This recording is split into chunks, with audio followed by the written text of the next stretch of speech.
Hey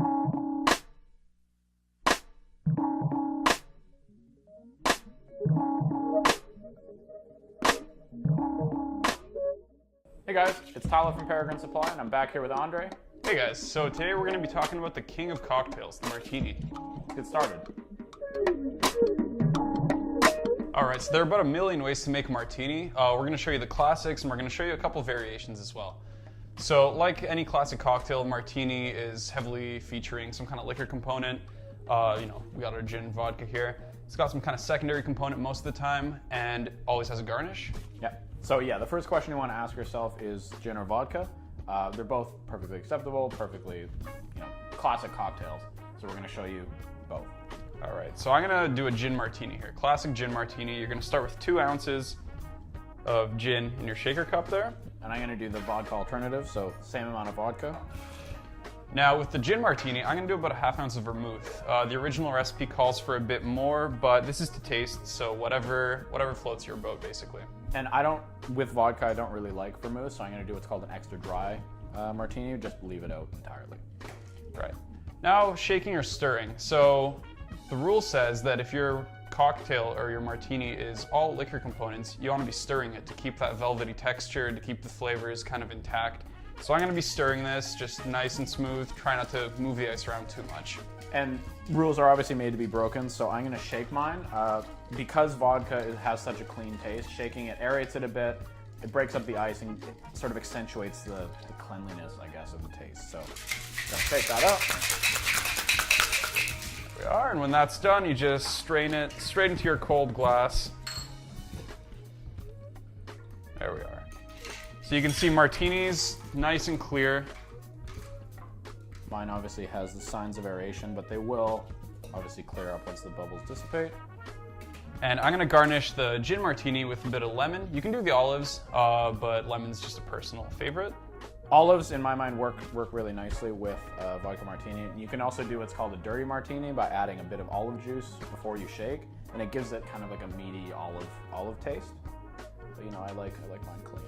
There we are. Yeah. Got a classic gin martini, classic vodka martini. Cheers. Cheers.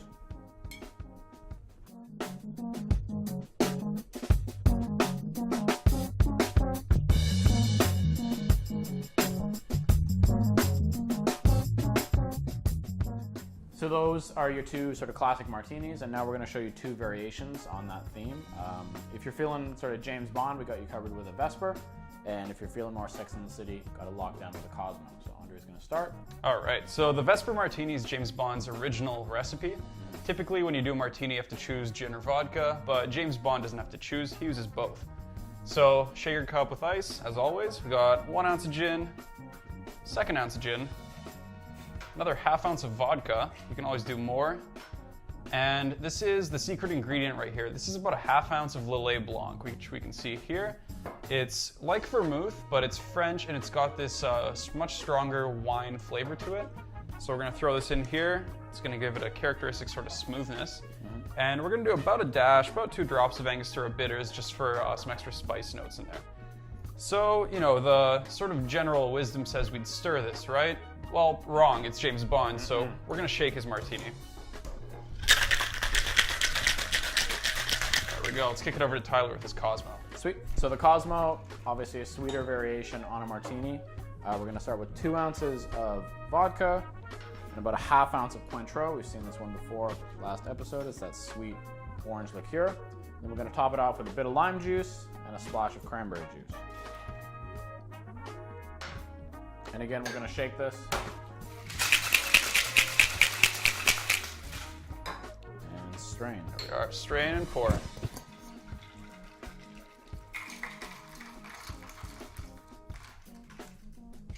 So, and don't be fooled by the Cosmo's pink color and its sweet taste.